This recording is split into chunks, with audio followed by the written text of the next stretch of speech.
Монголын ардчлалын нэгдэл санаачлагын ерөнхийлөгч болд Баянгол дүүргийн гишүүдийн анх дахь хурлын үеэр Монголын ардчлал өнчирсөн, өтөлсөн, бас өөхөлснийг онцолсон. Тэрээр ардчлал өтөлсний тод жишээ нь шинэ залуу үе дэмжихгүй байгаагаар илэрч ардчилгаа, өмгөөлөл, ухаарл байхгүй улмаас өнчирч байнгын идэвхтэй үйл ажиллагаа дутагдсанаас өөхөлснийг тэрээр тодтогж байлаа. Энэ байдлаас гарч ардчлалыг аврах үйл хэрэгт нэгдэж байгаа баянголчуудад талархаж байгаагаа тэрээр гишүүдийн хурлын үеэр илэрхийлж байсан юм а. Баянгол дүүргийн Монголын ардчлалын нэгдэл санаачлагын удирдах зөвлөлийн гишүүд 15 хүн сонгогдсон бол тэргүүнээр баяраг сонглоо.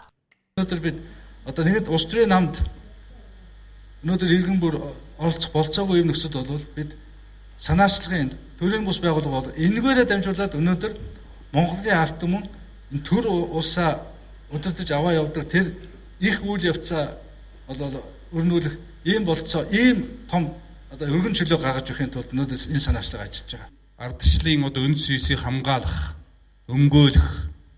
За ардчлалын одоо үйл явц дунд гарч байгаа зарим гажуудыг засах, сайжруулах энэ асуудлыг бид санаачлахгүй бол өөр хэн нэгэн бас санаачлах ёстой уг нь бол. Тэгэхдээ хамгийн гол нь бид санаачлсан.